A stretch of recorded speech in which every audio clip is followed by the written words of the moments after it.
Breaking news into SportsCenter this morning. Oklahoma State women's basketball coach Kurt Budke and assistant coach Miranda Serna were killed, along with two others, in a plane crash last night in Arkansas.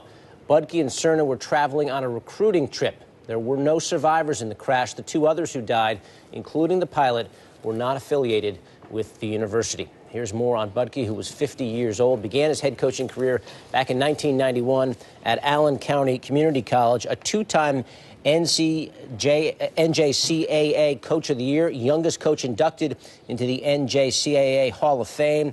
He joined Oklahoma State in 2005. School record 6 wins against top 25s, and the first ever top 10 ranking for the Cowgirls came in the 2009-2010 season. The crash last night comes 10 years after one of 3 planes carrying Oklahoma State athletic staff and men's basketball players crashed in a snowstorm on the way back from a game in Colorado.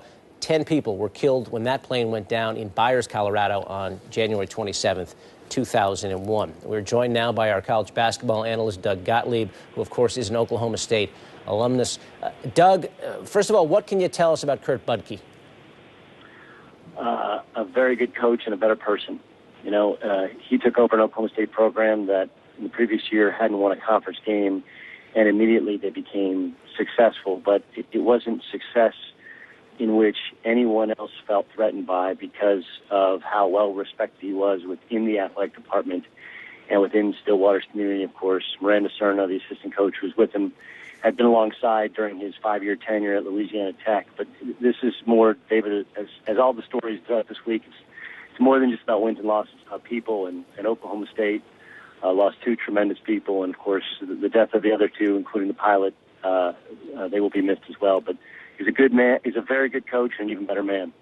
Doug, obviously a tragedy, and I would imagine it's doubly painful for the people there in Stillwater after what happened with the men's basketball team 10 years ago. If you could just talk a little bit about the impact on the school because of all of this. It doesn't seem fair or real or possible that, 7-8 months removed from the 10 months removed from the 10-year anniversary in which we celebrate the lives of the 10 that were lost, that here we are again.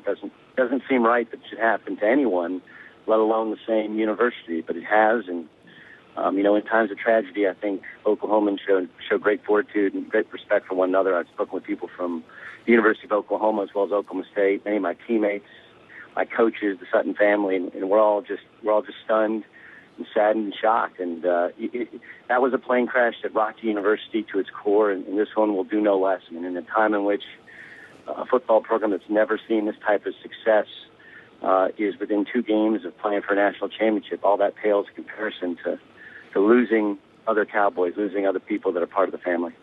Doug Gottlieb adding some dimension to this story. Again, the news that Oklahoma State women's head basketball coach Kurt Budke and the assistant Miranda Serna, along with 2 others, have died in a plane crash last night.